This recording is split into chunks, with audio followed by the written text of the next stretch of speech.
Hey guys, what's up? Today I'm doing my end of July wrap up. It is Saturday, August 1st, and first off, I can't believe that it's August already.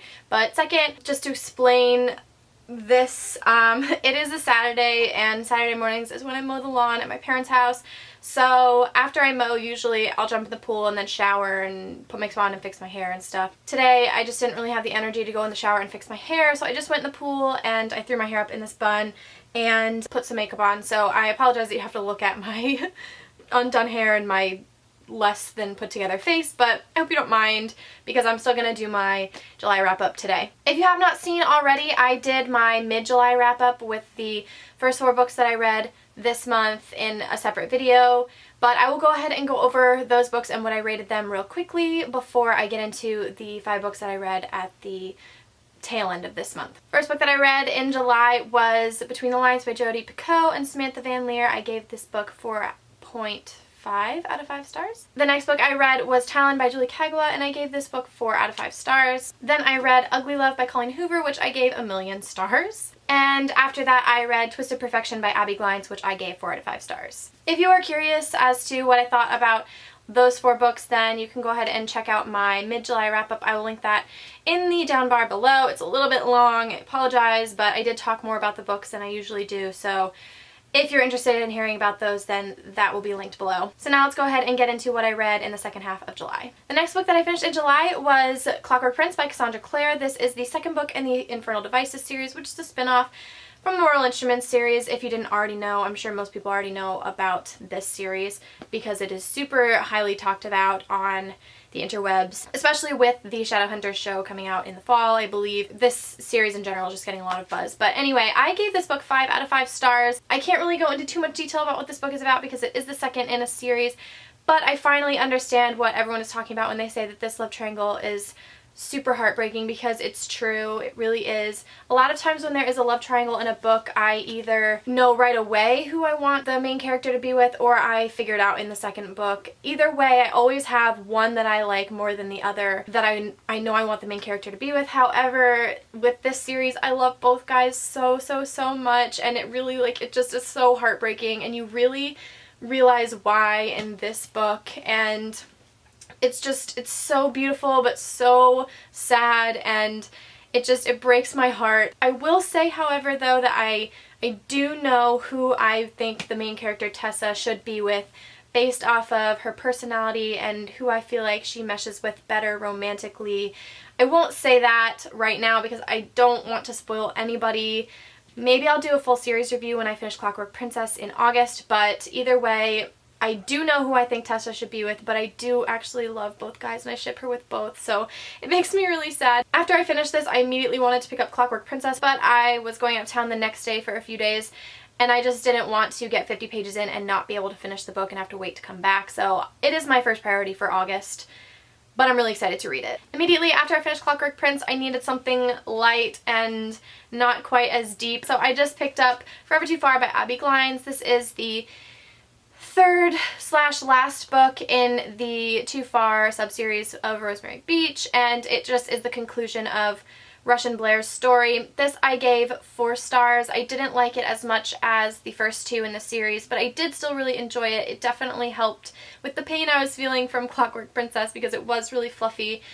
The thing about this one that's kind of weird is that there's really no conflict except for at the very beginning, and then that kind of just fizzles out, and then the rest of the book is just sort of wrapping up Rush and Blair's story, and they do appear in other books, but this was really just the wrap-up of their big story. I will say that the ending was a little bit abrupt just because there was really no big conflict that climaxed and resolved towards the end, so I do feel like that's why it was so abrupt. But I also feel like the big conflict that kind of continued for 3 books really wasn't resolved. So that's why I gave this book 4 stars instead of 5 or 4.5 like I rated all the other ones. It wasn't my favorite, but I did still really enjoy it because it was fluffy and it made me smile, and I do think that Rush is really sweet. So I did enjoy reading this book. I was able to finish this book before I left for vacation, which was good. I flew through it. I always fly through these, but I was able to finish this book before I went on vacation, so that was good. The next book that I finished in July was Half-Blood by Jennifer L. Armentrout. I'm showing you this on my iPad, but I read it on iBooks on my phone while I was in New York with my boyfriend and then finished it when I got home. This book is the one that everyone says is a ripoff of Vampire Academy, although I have heard some good reviews about it. For the most part, they have been generally negative reviews that I've heard about this book. I personally really enjoyed it. I wasn't sure about it at first because the writing was really strange. It's a short book. Things that normally would have taken much longer in a book like Vampire Academy happen much quicker. Conflict happens much quicker. Dialogue happens much quicker. So I wasn't really sure about it at first because it is really similar to Vampire Academy. It really is. But as the story went on, I started to see that the differences in the story were starting to develop, and I really enjoyed the differences, and I really enjoyed the romance as well. I think it's really sweet, and for one, it's kind of one of those forbidden romance things, just like Rose and Dimitri, but the reason behind it is different, and I appreciated that the male lead didn't hide his feelings, really. He didn't keep trying to pull away or whatever, except for the fact that he didn't want her to get hurt. So I really appreciated that it wasn't like one of those situations where it was like, come here, go away, go away.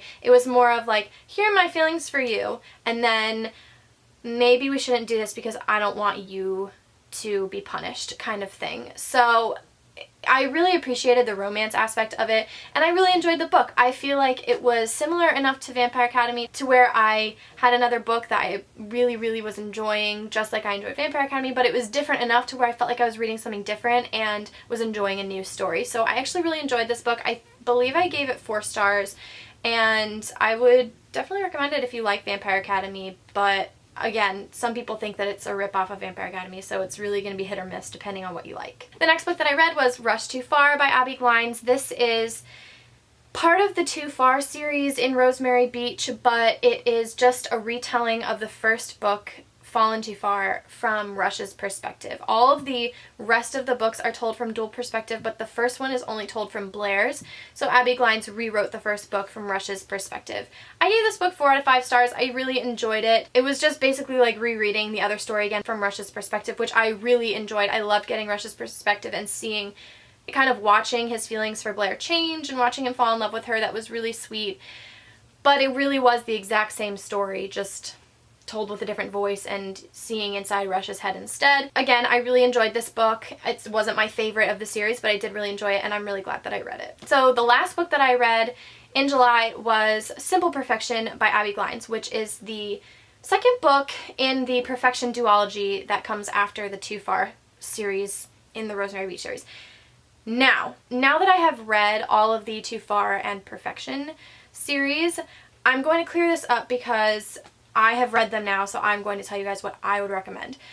As you might know in some of my other videos, I talked about the reading order for these books, and I had told you that I watched April's video from Aprilius Maximus, where she talks about the Rosemary Beach series, and she recommends that you read Twisted Perfection, then Forever Too Far, then Simple Perfection, instead of reading Forever Too Far and finishing the series before you go into the Perfection series. Then I was actually contacted by a subscriber and friend on Goodreads who told me that you can actually read this book and finish the Too Far series before you read these books, and it won't spoil anything. So I'm going to clear it up and tell you guys what I did and what I recommend that you do if you would like to read the series. I read, as you know, I read Twisted Perfection, then Forever Too Far, then Simple Perfection, just like April said. That's what I would recommend that you guys do. Start, obviously, with Fallen Too Far, because that's the first book, and then Never Too Far. That's fine. Read these two. Then read Twisted Perfection, then Fallen Too Far, then Simple Perfection. I've said that 3 or 4 times because I really think it's important. Because these 3 books overlap. The end of this book shows up in this book, and the beginning of this book shows up at the end of this book. So the end of this book, there is a cliffhanger, which you do find out in this book that it's a little bit less important than you originally thought. But the cliffhanger at the end of this book is talked about in this book. So if you read this book first, then you're going to be spoiled for the cliffhanger of this one. It's not going to be the end of the world because it's not a huge cliffhanger, but it is still a cliffhanger, and you might really not want to be spoiled for this book by reading this one. So that's what I would recommend that you do. So, Simple Perfection. I loved this book. I gave it 4.5, 4.75 stars. I wouldn't say it was good enough to be 5 stars, but I really enjoyed it. This was my favorite of the series so far, which is interesting because I was kind of disappointed with Woods and his story in Twisted Perfection at the beginning, but I really ended up liking this one. And Woods and Della are actually my favorite couple now of the series, even though I've only read about 2 couples, sort of. There were so many twists in the story that I wasn't expecting, and I really liked how the story developed with Della and Woods. It wasn't just a simple, oh yeah, all our baggage gone, we're done, we're happy. I really appreciated that there was a lot of character growth in this story. And that one twist at the end, guys, I knew it was coming because I was accidentally spoiled when I read the first book in the Too Far series, but it still hit me. I cried in this book. It wasn't like sobbing, but I did tear up, and it was so sad, but this book is just so good, and I loved the ending of their story. I will say I saw a review on Goodreads, or somebody said that Woods grew a vagina in this book and turned out to be like this like little whipped lovesick puppy, and I mean, he is lovesick because he loves Della, but I feel like this book was more true to Woods' character than this book because Woods is such a nice guy. He's a genuinely nice guy, and he's good to his friends and the people he cares about. So I felt like this book was much more representative of Woods' character. So I loved Woods in this book. He's so sweet, and this one was just really good, and I highly recommend that if you don't like Rush and Blair to at least continue on and get to this story because they're just really sweet. So now that I've kind of torn up my nice new adult section here and all this area behind me, I hope you guys enjoyed. Let me know what you guys read this month and what your favorite book of the month was, or if you had any disappointments. I didn't really have any, but let me know what you guys read this month and what you were enjoying and stuff. My tentative August TBR and my booktubeathon TBR are coming soon. I'm about to actually film my booktubeathon TBR, which is going to be a little boring, but hopefully that'll be a short video. So stay tuned for that, and I hope you guys enjoyed. I will see you all again very soon. Bye everyone!